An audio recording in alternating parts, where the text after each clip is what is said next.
Hi all, Hipper here. Today we're looking at Wichita, and it really is a great cruiser. I love it, I must say that. It is perhaps a little bit too easy to play, but it's good fun. Now, if you ask me, it's not a very pretty cruiser. Like most of the American cruisers, it's actually borderline ugly in my opinion. But then again, I'm not here to be a fashion judge. But I mean, compared to something like Atago, it's pretty disappointing. For ship upgrades, I have the usual main battery mod number 2 in the first slot. That gives me better traverse speed, slightly longer reload time. Second is rudder, as always, 20% less.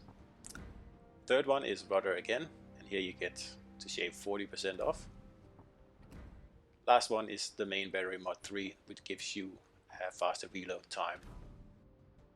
If you put these things together, you'll get a maneuverability that's really good. I mean, you have the fastest rudder shift time of any cruiser in the game at 1.9 seconds. That's destroyer territory. And the gun statistics are pretty reasonable. Nice fast reload. Very useful for the ship.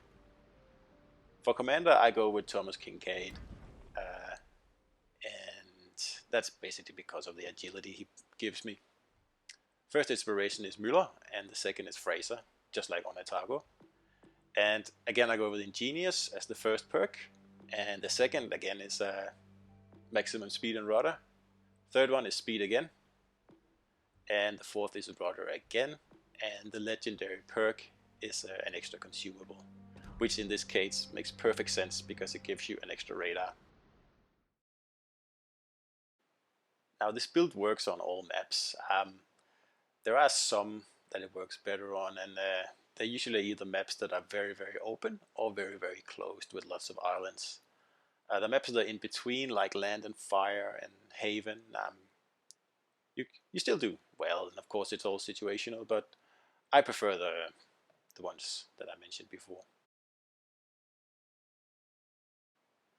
Now I start off most games in Wichita the same way I do in Atago and the French Tier 7 Charles Martel. And it pretty much means going straight for the cap. Now Wichita is a radar cruiser and you're expected to make good use of it. So as soon as you're in range and you suspect that there might be destroyers around, you pop that radar. Have a quick look around and usually you will find at least one destroyer to have your way with. I think this is an important way to start the game when you're in a radar cruiser. The beginning of the game, where nobody's taken any caps yet, is pretty much the only time in the game where you have some sort of rough idea about where the destroyers might be. So if you can get in there and pick a good spot and pop your radar and reveal 2, maybe 3 destroyers for your team to shoot at, I mean that's you've done your job then. Now here in this particular game we're facing overwhelming odds at this cap. It wouldn't be as bad if we had torpedoes like in Atago or Prince Eugen, but unfortunately all we have is our main battery, and going up against these, however many are there, 3 or 4 ships, and one of them is a cruiser Kurfürst and a Champar, it's not really worth it. So instead consider it like we've prodded the defenses for just one bit here, and we see it's too difficult to attack right now. So we'll try to keep them spotted and slowly retreat while firing at the enemy team at the same time, and doing a bit of wiggling and kiting to keep them occupied, and at the same time try to get some damage in. My goal here is to get that Jean-Bar on fire, so maybe he'll retreat, because I can tell that the cruisers on my team are a little bit worried about entering this cap with him there. At least that's what I think. So that's why I focus that guy, and hopefully I'll get him to reverse back behind that island. Now I finally got my fire, but at the same time I can see that the 2 cruisers on my team have decided to retreat. So I'll make the best of it. I'll keep the cap under fire and I'll try to keep the enemies from taking it. And then I'll just wait for an opportunity to get back in there. The ship is on fire. Problem solved, sir. And now the enemy sees that I'm on the run and they take the opportunity to go and cap, which of course makes sense. I would do the same thing.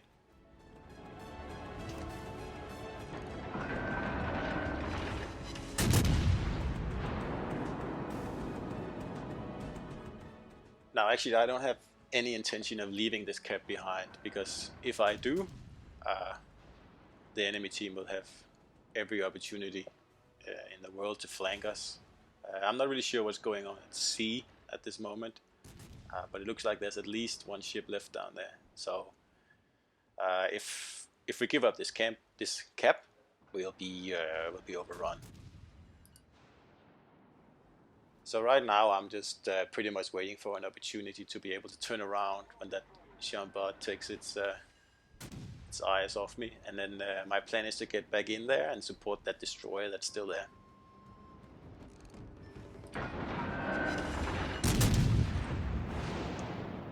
And here's my chance. Nobody's looking at me at the moment, so I'm not risking to eat a broadside from someone. And again, that's one of the reasons I pick the Ingenious perk, is for me to be able to pull these things off without getting citadel, basically. So now I have all the enemies behind islands, so I can safely turn around. I mean, it wasn't wasted completely. We have 60,000 damage, and we'll get back in there.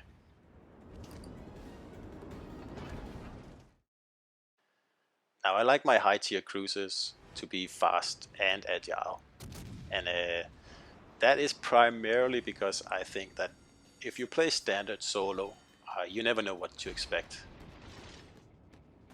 Now in this case I was enjoying a very fun battle down at the red base, but at the same time someone's capping our base, and someone has to deal with it, and who better than Wichita going 40 knots. Like this is an example of a situation where you'll need to redeploy. You need to redeploy fast. There's no one else up there at the base, and my other friendly ship is a destroyer, and I'm leaving him an almost dead Colorado, which shouldn't pose any problems for him. And I'll just give it a few farewell shots while I try to keep my speed up at the same time to get back to the face as quickly as possible. And yeah, there he goes for his torp run. Now I'm fast running out of time here, so I need to get the destroyer as quickly as possible. So as soon as I believe he's in range, I'll pop my radar. So hopefully I can get a few shots in on him and reset the timer. I may not be able to sink him. Depends how much health he has left. I don't know that at this part of the battle. And there he is, and we'll take a few shots and hopefully at least hit him, so we get the time reset. But actually we're lucky enough to sink him here, and I mean, Wichita has saved the day. Torpedoes, direct front. Enemy destroyer foundered.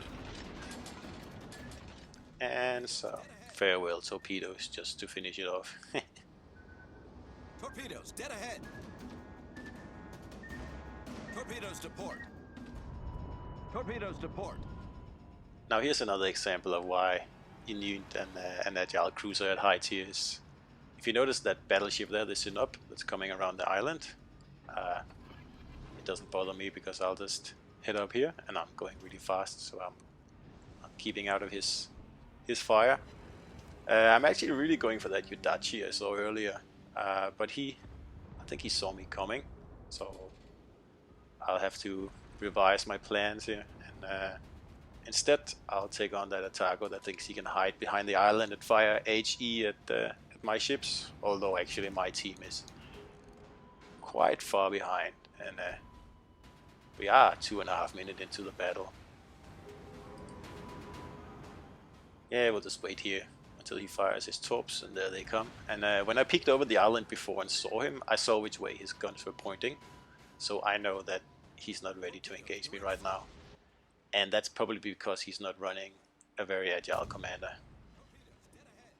Yep, Citadel there. And if you look at him, he's like his turning is really slow. We can just pretty much Citadel him to death, and he hasn't even turned his guns yet. So all he can do is fire torps at me, and I can tell that okay, he's starting to get his guns trained on me. So yeah, we'll start to try to push him the other way, getting around him like this, so he'll turn the other way to get some more torps at me probably. But I mean, at this point, it's way too late. You destroyed an enemy cruiser. Now, a cool thing about Wichita is that it's so agile that you can pretty much evasion tank going backwards. Like in this example here, where like a single hit will take me out and probably lose the battle. So I'm slowing down and I'm tricking him there. He's thought I was going ahead, but the next salvo he's probably gonna figure me out. So I'll try to outmaneuver him going backwards. And here comes a difficult one. And now evasion tanking is not so much actually avoiding salvos. It's more like manipulating your ship so it fits in between the individual shells perfectly. Like in this case, it's not luck.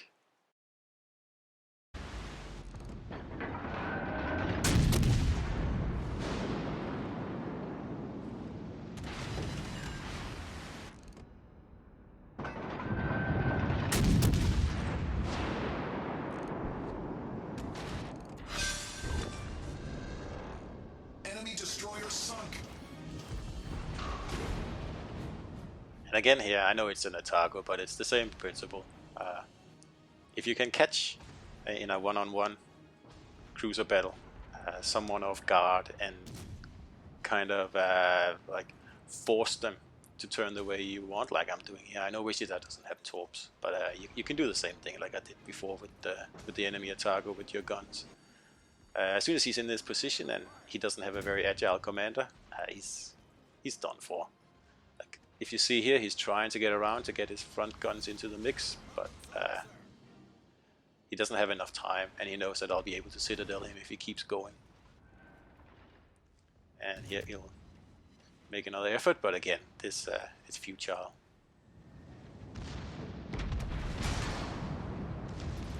When you look here, that's where he's figuring out I don't have enough time to turn my guns and get this guy off my back.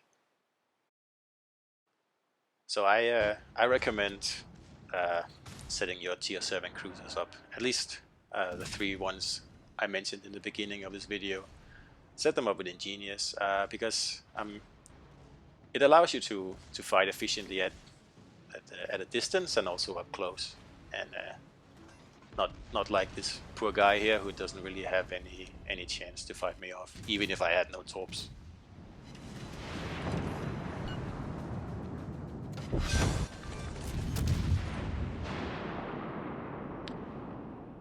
When you're facing battleships in Wichita, the most efficient thing is just to burn them down, like most cruisers actually do. Of course, if you have a very nice broadside at less than 10 kilometers, you can use AP as well. I find AT more useful because you set fires as well, and I mean Wichita is really good in open water, but when you have islands around you and you can use the terrain to your advantage, you should do it. Of course, you can sit still and fire on the enemy from behind an island or whatever you want, or in smoke in Wichita, unlike my Atago build where you really should be moving all the time. Enemy battleship sunk.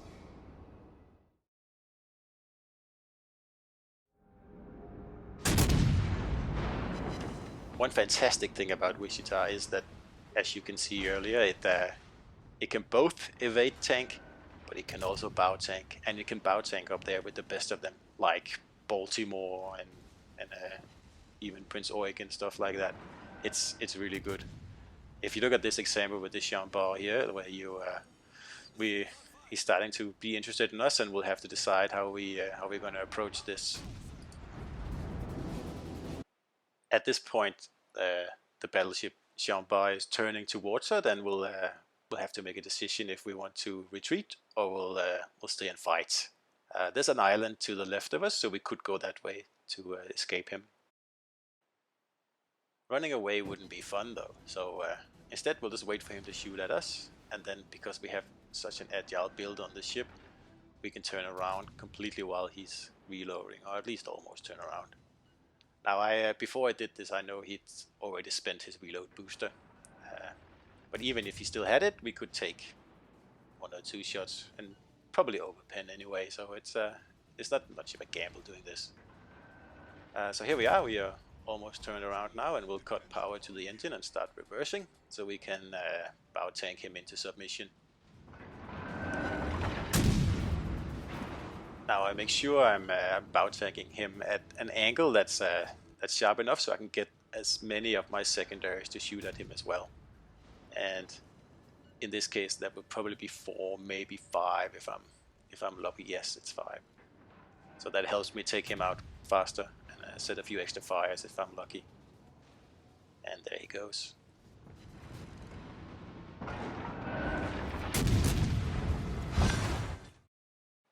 Now there are a few downsides to Wichita, and probably the biggest one is not having torps. And sometimes that can result in some pretty drawn out and frankly a little bit boring duels, especially against battleships who are running away. And in this example, I've actually upped the speed by 2 or 3 times, I think, and I mean, it's just a little bit much. I wish there was a faster way of taking care of battleships in Wichita. And when these sort of farcical situations here occur, I feel like kind of a little ankle-biting dog that's slowly killing an elephant by death of 1,000 cuts. Another thing Wichita doesn't deal with really well is surprises or sudden changes in your plan or the way the battle unfolds. Before this video started, there was actually a battleship with me, and we had a pretty good setup and a crossfire, and we were doing really well. And then suddenly he got sunk. I can't remember, torps or whatever, but 1 second he was there, and the next he's gone.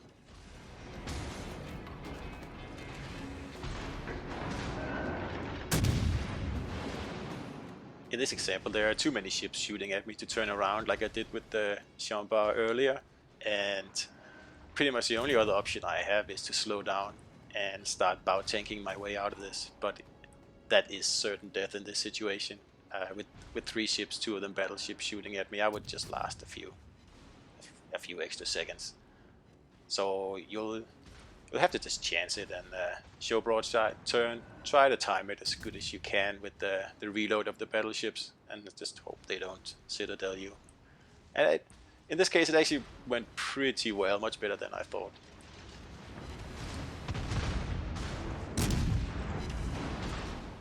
Still, it is just a matter of time, and I mean, what I wouldn't give for torpedoes in this situation.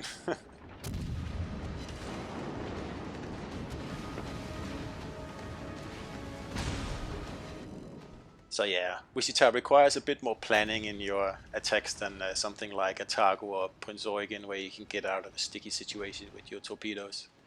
In Wichita you have your guns, and that's it. And actually even the guns sometimes gets taken out as well, and you'll have to find some way to make it work.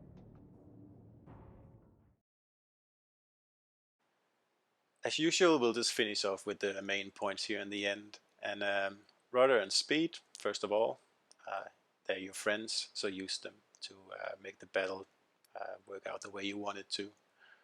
You have a radar, so make sure you use it, and make sure you pick a commander if you don't use the setup I have here. That gives you an extra radar, so you have 3. You really should have 3 as a radar cruiser. And make use of the terrain, but try not to slow down unless you're absolutely sure you're safe and you can lob shells over an island, which the US trajectory on the guns are actually really, really good for. So when you can, do it. And again, go directly for the cap or the middle of the map. When the battle starts, get in there and fire off your radar, scare the destroyers away if you don't get to sink any. It all helps. Evasion tank, again, don't hide. Stay in the open and fire at the enemy and dodge their shells. It works really well and it gives you lots of XP. Battleships are your main problem, especially the ones with the really large caliber guns like Iowa and all the legendaries, Margie as well. And of course Vladivostok and Sinop is also quite a nuisance. Use your rudder. You have the fastest rudder on any cruiser, so get out there and use it. And Wichita is perfect for killing destroyers, so that really is your main job. And finally, don't forget that Wichita is able to both evasion tank and bow tank, and in my opinion it makes the ship almost OP. That's it for now, but I look forward to see you in battle in the near future. I hope you liked it, and I hope you will subscribe to my channel as well.